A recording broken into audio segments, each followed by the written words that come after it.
Imagine waking up one morning, opening your phone, and realizing that every single email you have ever sent or received, your medical records, your bank statements, your private conversations with your family, has been quietly read by an artificial intelligence system that you never gave permission to. Not hacked, not stolen, not intercepted by some foreign government or criminal organization operating in the shadows, but handed over silently, systematically, and deliberately by the company you trusted for 15 years, the company whose logo you see every single morning when you open your inbox, the company that built itself on the promise of organizing the world's information and making it useful, the company that quietly redefined what that promise actually meant, without ever telling you, without ever giving you a genuine choice, without ever treating your consent as something that genuinely mattered.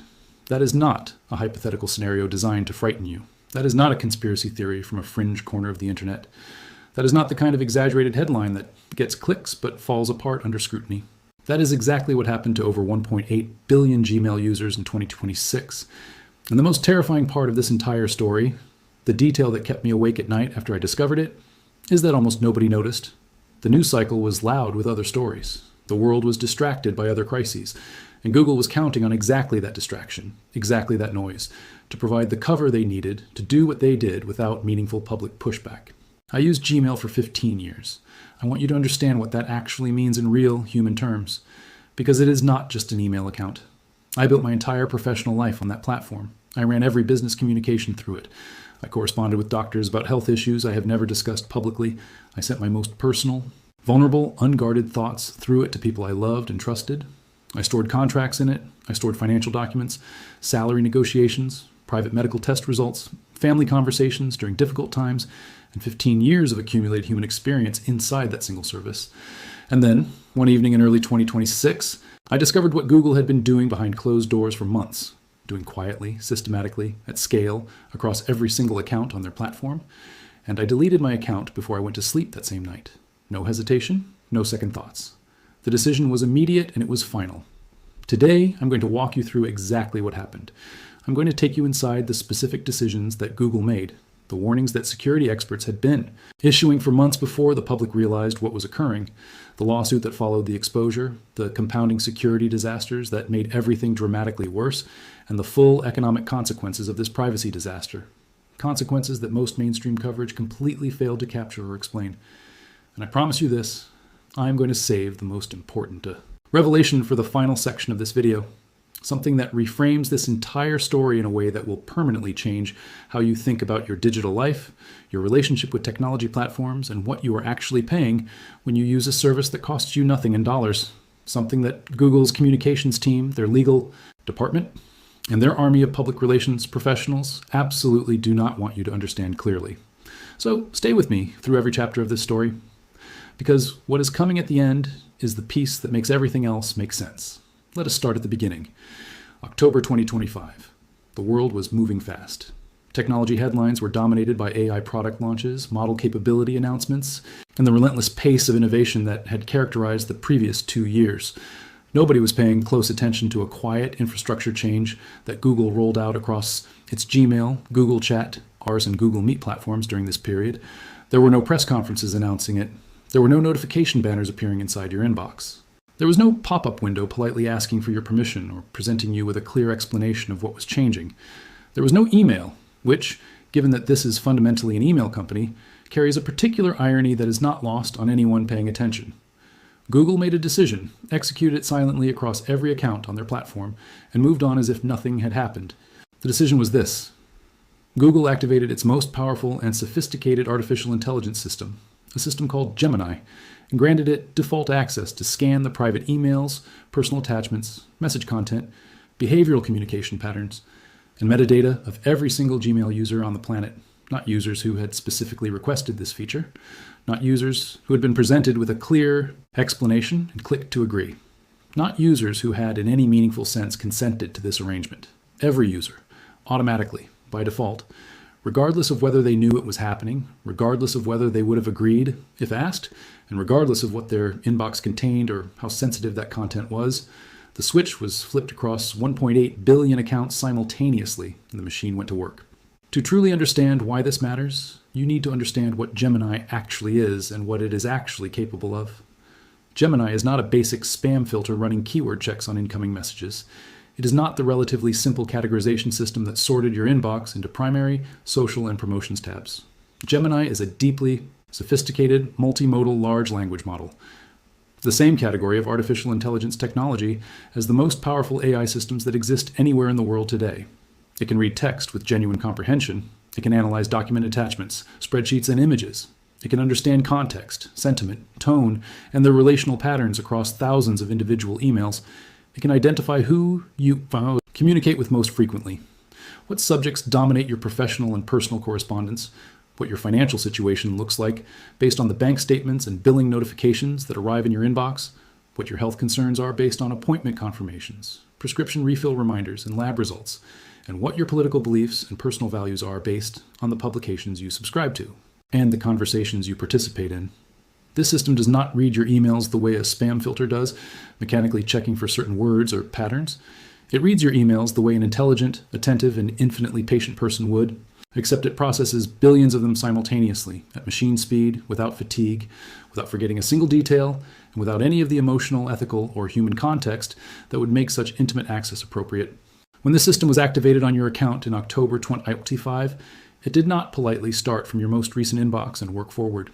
It had immediate, unrestricted access to your entire email history, everything stored in your account going back to the day you first created it, every email you wrote when you were younger and less guarded, every vulnerable conversation you had during a period of personal difficulty, every business negotiation where you revealed information that you considered confidential, every private family discussion about health, finances, relationships, or decisions that you never imagined would be read by anyone outside the intended recipients, every professional communication that you sent under an implicit expectation of confidentiality, all of it instantly accessible to a machine learning system owned and operated by one of the most powerful and data-sophisticated corporations on the planet.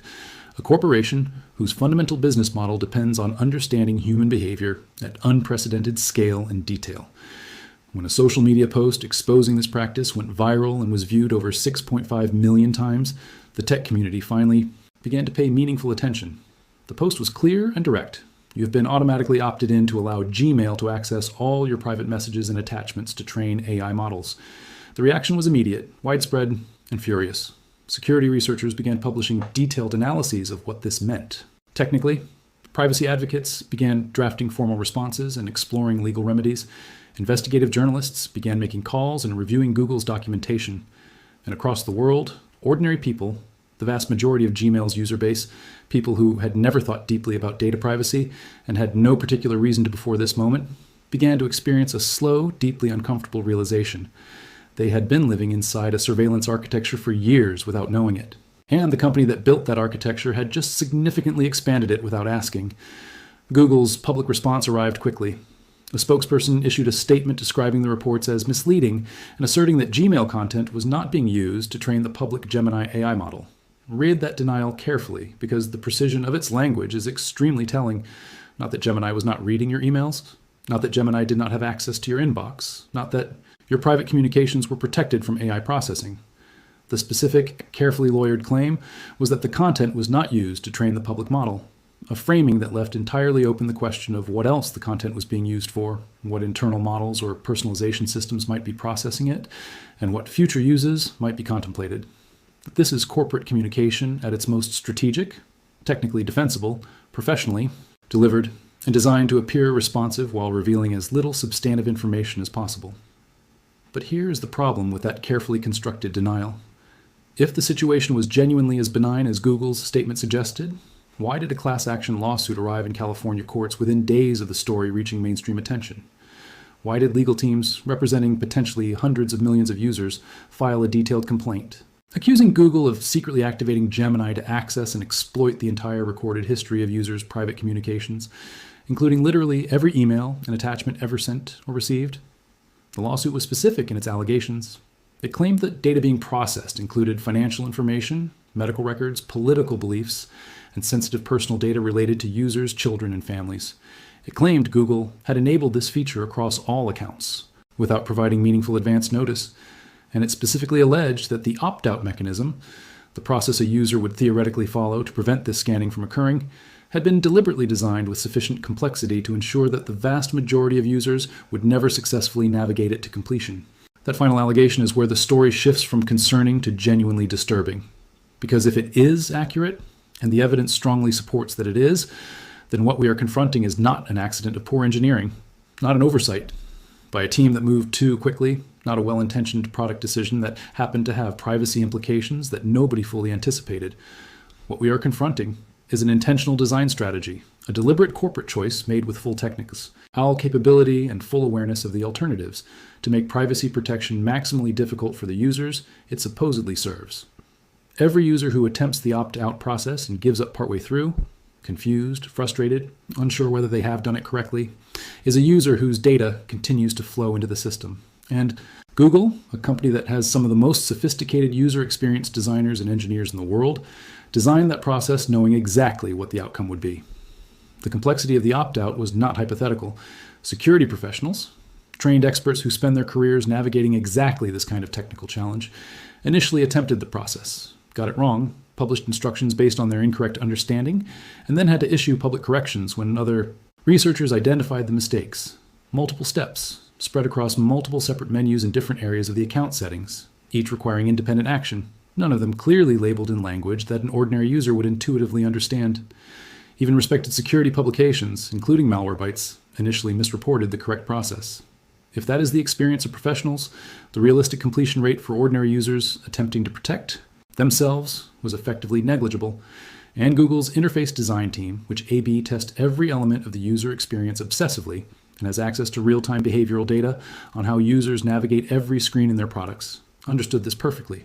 They knew the completion rate, they knew the abandonment points, they knew exactly how many users started the opt-out process and how many actually finished it. That data existed. That analysis was done internally. And the design was not simplified. That decision, to leave a process that its own designers knew was failing users, is perhaps the single most damning piece of evidence in the entire 2026 Gmail story. Not the Gemini activation itself, not even the Credential exposure, but the deliberate data-informed choice to keep a broken opt-out mechanism broken, because the brokenness served the company's interests more than fixing it would have. Now, while the Gemini controversy was consuming the attention of the tech community, something else was happening in January 2026 that the mainstream press largely failed to connect to the broader Gmail privacy story. Security researcher Jeremiah Fowler, conducting the kind of systematic internet scan that cybersecurity professionals perform routinely, discovered something extraordinary. A database sitting on the open internet, no password protecting it, no access controls of any kind, no encryption, no authentication requirement. No barriers whatsoever between this database and any person anywhere in the world with basic technical knowledge and the motivation to look. The contents of that database should have been a global headline. It was a 96 gigabyte, meticulously structured collection of stolen user credentials. And embedded within it were login details, email addresses paired with corresponding passwords for 48 million Gmail accounts. 48 million individual people. Their most sensitive digital credentials, compiled, organized, cross-referenced by source, and sitting completely exposed on the public internet, available to every criminal organization, state-sponsored hacking group, identity thief, and opportunistic attacker who happened to find it before it was taken down. The database was not random or casually assembled. It was described by researchers who analyzed it as highly organized and structured in ways that would make it operationally useful for targeted attacks against specific individuals or categories of users. Google responded with its standard clarification. Their own internal servers had not been penetrated. And in the narrow technical sense, that statement was accurate. The credentials in that database had not been stolen from Google's infrastructure directly. They had been harvested through InfoStealer malware, sophisticated malicious software, that silently installs itself on victim devices, typically delivered through phishing emails or malicious browser extensions, and then methodically copies every saved password from the device's browser storage. So the technical breach point was not Google's servers, but the prize, the reason 48 million credential sets were worth collecting and storing, was Gmail, because of what Gmail represents in the architecture of how a modern person's entire digital existence is organized and secured. Gmail is not just email. That statement sounds simple, but its implications are profound, and most people have never fully traced them out. Gmail is the password recovery mechanism for your bank account. It is the login credential for your social media platforms, your streaming subscriptions, your e-commerce accounts. It is the authentication gateway for your investment platforms, your healthcare portals, your government services, your business software, your cloud storage, your project management tools. Every significant digital account in your life that asks for an email address when you sign up has almost certainly sent at least one verification or recovery message to your Gmail inbox. This means that when an attacker gains access to your Gmail, they do not merely read your correspondence. They gain the functional ability to reset the password on every service that uses that email address for account recovery, which, for most people, is every service they use. The bank account, the investment portfolio, the business payment platforms, the personal cloud storage containing years of irreplaceable files. All of it becomes accessible to whoever holds the Gmail session, often within minutes of gaining initial access. That is the architecture of catastrophic vulnerability that 48 million people were sitting inside, with their credentials completely exposed in January 2026. And that vulnerability did not exist because Google's engineering was inadequate. It existed because Google had deliberately and strategically built Gmail into the central authentication hub for the entire modern internet, making it simultaneously the most convenient and the most consequential single point of failure in billions of people's digital lives. The FBI was watching this threat landscape crystallize in real time, and they responded with a level of urgency that was itself informative. In early 2026, the Federal Bureau of Investigation issued multiple formal public warnings specifically about sophisticated attacks targeting Gmail accounts, not generic cybersecurity advisories, but targeted warnings about a specific platform used by a specific population of users. The FBI's Internet Crime Complaint Center had documented that losses from email-based attacks exceeded $2.9 billion in 2025 alone. And the trajectory for 2026 was tracking significantly higher. But what distinguished the 2026 threat landscape from everything that had come before was the role of artificial intelligence in the attack infrastructure. The same category of AI technology that Google had activated inside Gmail to scan user inboxes was now being deployed by criminal organizations to attack those inboxes. The symmetry of that situation, AI being used to process your private communications from both inside your trusted platform and from hostile external actors simultaneously, represents a convergence that nobody in the technology industry had publicly addressed and that most users had absolutely no framework for understanding or responding to. The phishing campaigns that the FBI was documenting in 2026 bore essentially no resemblance to the obvious, clumsy email scams that previous generations of users had learned to identify and dismiss. There were no spelling errors. There were no generic salutations addressed to Dear Customer or Dear User. There were no implausible scenarios, no artificial urgency, no obvious red flags that a cautious reader would catch. Instead, these AI-constructed messages arrived appearing to come from specific real people the target actually knew, referencing real ongoing projects, real colleagues by name, real recent events from the target's professional life, real details that the attacker could only have known by having analyzed that person's digital footprint comprehensively. The messages replicated not just the content, but the tone, the phrasing patterns, the typical greeting style, and the relationship dynamic of the person being impersonated. They were, in the most literal sense, indistinguishable from legitimate communications. Not almost indistinguishable, genuinely, operationally indistinguishable, even to security professionals examining them carefully. Business email compromise attacks, where an attacker successfully impersonates a senior executive or trusted financial contact to authorize fraudulent transfers, reached record volumes in this environment, with documented cases involving organizations that had robust security training programs and experienced, cautious finance teams. These were not organizations that had been careless. They were organizations whose employees were deceived by messages that were simply too convincing to reliably detect at scale. The FBI's warning was direct. This specific threat, powered by AI, was specifically targeting Gmail users, and the combination of the Gemini controversy, the exposed credential database, and the new generation of AI-powered attacks created a threat environment of unprecedented severity for anyone whose primary email was a Gmail account. Then on February 13th, 2026, Google released an emergency patch for Chrome browser. The word emergency in that context carries specific technical meaning. It means the vulnerability being addressed is so severe and the risk of exploitation so immediate that it cannot wait for a scheduled update cycle.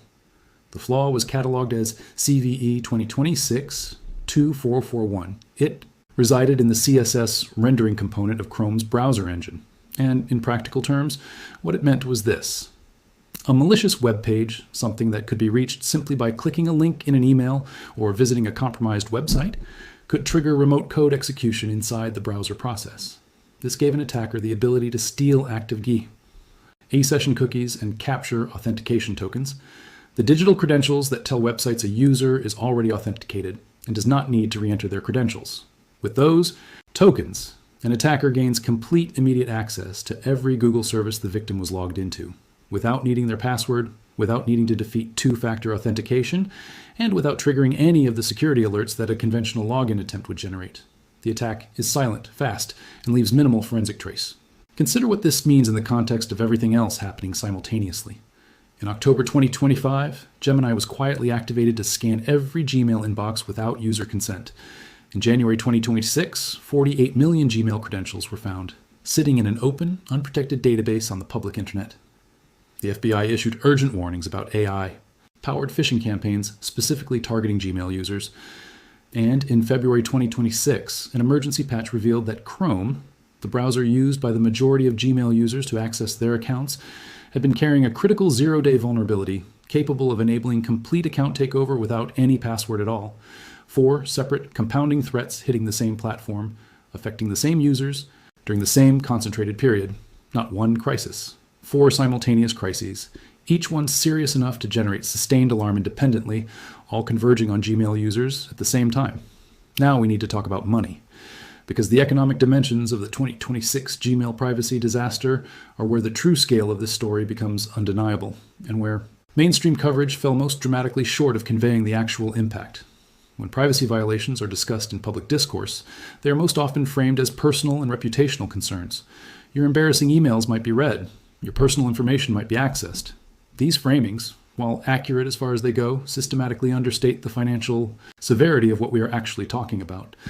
And I want to be explicit about why that understatement happens, because it serves the interests of the platforms whose data practices are being evaluated. When the public conversation about a privacy violation stays focused on abstract concepts of dignity and personal autonomy rather than concrete financial harm, the pressure for accountability remains manageable. When the conversation shifts to dollars, to the measurable, documented, traceable financial damage that flows from these practices, the accountability conversation becomes much harder to deflect. So let us have that conversation directly and without softening the numbers. Google Workspace, the enterprise version of the Gmail ecosystem deployed by millions of businesses globally, sits at the center of communications infrastructure for law firms, handling billion-dollar litigation, investment banks managing confidential transactions, pharmaceutical companies protecting clinical trial data, government contractors handling classified procurement processes, and technology companies whose competitive advantage resides entirely in their proprietary intellectual property. Every one of these organizations found themselves in January 2026 confronting an urgent and deeply uncomfortable question. Had an AI system been processing their most sensitive internal communications without explicit authorization? And if so, what were the legal, regulatory, and competitive consequences of that processing? For law firms, the question intersected with attorney-client privilege, one of the most foundational and carefully protected legal principles in common law systems. Communications between attorneys and clients are privileged from disclosure precisely because their confidentiality is essential to the legal system functioning correctly. If those communications had been processed by an AI system operating inside the email platform, even for ostensibly functional purposes like summarization or categorization, the implications for privilege were genuinely uncertain and deeply alarming to legal professionals. Healthcare organizations operating under HIPAA regulations faced parallel concerns about whether AI scanned patient communications through Gmail or Google Workspace constituted unauthorized disclosure of protected health information, with associated liability exposure that could run into enormous figures. Financial institutions subject to SEC confidentiality requirements had their own category of regulatory exposure to assess. The class action lawsuit seeking hundreds of millions in direct damages from Google represents only the most visible layer of a multidimensional economic impact. Legal analysts tracking the proceedings noted that a connected privacy settlement process had already generated potential liability figures approaching $2.36 billion in additional damages if Google's ongoing appeal fails. Enterprise customers who had previously considered their Google Workspace infrastructure as settled and permanent began quietly but urgently evaluating alternative platforms. The full cost of that migration across even a fraction of Google's global enterprise customer base, consulting fees, employee retraining, productivity losses during transition, new software licensing, integration work, and the compounding costs of rebuilding institutional workflows around a different set of tools, aggregates to figures in the billions of dollars across the global economy. For individual users, the economic arithmetic is equally concrete and equally severe. Identity theft, account takeover, and business email compromise, the precise attack Categories that the converging threats around Gmail in early 2026 enabled cost American consumers in excess of $10 billion annually in recent years, according to Federal Trade Commission data. When a Gmail account is compromised and used as a recovery mechanism to reset passwords across financial platforms, investment accounts, and payment services, the individual financial losses can be catastrophic. Cases documented in the wake of the 2026 Credential exposure included complete draining of linked financial accounts, fraudulent transactions across multiple platforms, and business email compromise attacks that routed significant financial transfers to criminal-controlled destinations. The total economic impact of the 2026 Gmail privacy disaster, incorporating Credential exposure losses, account takeover fraud, enterprise migration costs, legal proceedings, productivity impacts, and the broader erosion of trust in cloud-based communication infrastructure has not been fully calculated. What is certain is that it substantially exceeds any figure that the narrow framing of a personal privacy violation would suggest. And yet through all of it, the lawsuit, the emergency patches, the FBI warnings, the exposed database, the Gemini activation controversy, the enterprise exodus, Google's fundamental architecture remained unchanged. The company continued operating on the same foundational principle that has driven its commercial success for more than 2 decades. At its core, the Google business model is premised on the extraction of behavioral and communicative data from its users, data that is used to build advertising targeting systems of extraordinary precision, data that trains the AI systems, which are increasingly central to Google's commercial future, and data that constitutes a proprietary understanding of human behavior at a scale that no other entity in history has ever possessed. The privacy settings, the opt-out mechanisms, the terms of service documents, these are not protections designed to genuinely shield you from that extraction. They are legal and reputational infrastructure designed to allow the extraction to continue while maintaining sufficient plausible deniability to navigate regulatory environments and occasional public controversies. This is the realization that led to my decision. Not the Gemini controversy alone, not the Credential exposure alone, not the Chrome vulnerability alone. It was seeing all of it together as a coherent and complete picture of a platform whose fundamental architecture treats your private communications as a resource to be processed and monetized, and whose response to every controversy about that treatment is a carefully worded denial designed to minimize legal exposure rather than genuinely address the underlying concern. I want to be honest with you about what leaving actually required. Departing Gmail after 15 years was not simple or painless. Auditing every account I had ever created, using that address, took days of methodical work. There were hundreds of services to update: financial platforms, professional memberships, subscription services, government registrations, business NTs, personal services, and everything in between. Notifying contacts, updating email signatures, migrating archived correspondence, establishing forwarding rules. To catch anything I missed, it was genuinely disruptive and genuinely time-consuming. I'm not going to pretend otherwise, because honesty requires acknowledging what the real cost of that decision was. There were moments during that process where I questioned whether I was overreacting, whether the scale of the disruption was justified by the nature of the concern, whether I was being paranoid. I sat with those doubts seriously and honestly, and every time I did, I came back to the same place. The question was not whether leaving was inconvenient. The question was whether staying, with full knowledge of what staying meant, was something I could do with clear conscience. For me, the answer was no. For you, after everything in this video, only you can answer that question about your own situation. But the answer deserves to be conscious, informed, and deliberate, not a default. But here is what I came to understand clearly through that process. Staying is also a choice. It is not a neutral default that requires no decision. Staying is a conscious, informed choice to accept that an AI system processes your private communications. It is a choice to remain inside an ecosystem where tens of millions of account credentials were recently found completely unprotected on the public internet. It is a choice to continue trusting a platform whose response to legitimate concerns from its own users was to describe those concerns as misleading. That choice is one you are absolutely entitled to make. Convenience is real. Integration is real. The cost of migration is real. These are legitimate considerations, but they should be weighed consciously, with full awareness of what the other side of the scale contains, not simply accepted by default, because changing anything requires effort. That is the core of what the 2026 Gmail privacy disaster actually revealed. Not just the specific decisions Google made, but the broader truth about how default settings function in digital products designed by companies whose revenue depends on data access. The default is never neutral. The default is a choice made by the company on your behalf, and that choice consistently, predictably, and by design favors the company's interests over yours. In Europe, GDPR regulations prohibit this. European users must affirmatively opt into Gemini access before the system can touch their Gmail. The opt-in requirement exists because European law demands it. Outside those protections, the default runs in precisely the opposite direction, and the process of reversing it is made just complicated enough that most people never do. The legal framework that protects European users from this precise situation exists because European lawmakers decided that genuine informed consent matters more than corporate convenience. The absence of equivalent protections in other markets is not an accident of oversight. It is the result of decades of successful lobbying by technology companies that understood exactly what was at stake if meaningful consent requirements were ever imposed globally. Understanding that political and regulatory context is part of understanding why this happened, and why, without meaningful action from users and regulators alike, it will keep happening in new forms as AI capabilities continue to expand. Before you close this video, go to your Gmail settings. Right now, not later. Find the Smart Features section. Find the Workspace Features section. Find every place where an AI system has been granted access to your inbox and determine whether that access reflects a choice you consciously made or a default you were never meaningfully asked about. You do not have to leave Gmail. That is not what this video is asking you to do. But you deserve to know exactly what you have agreed to, what is currently happening inside your account, and what the actual terms of your relationship with this platform are. Because they are not what most people assume they are. They have not been for a long time.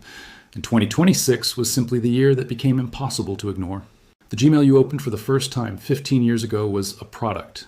A clean, fast, well-designed product that genuinely made your life more organized and more connected. The Gmail that exists today is something categorically different. Something with AI-enabled access to everything you have ever written, everything you have ever received, and everything those communications reveal about who you are at your most private and unguarded. Your health, your finances, your relationships, your fears, your ambitions, and your beliefs. The gap between what Gmail was and what Gmail has become is not the result of inevitable technological evolution. It is the result of specific, deliberate, strategic choices made by a company that found its users' private lives to be an extraordinarily valuable resource. The question of whether you are comfortable with that transformation and with what comes next as AI capabilities continue expanding rapidly is one only you can answer.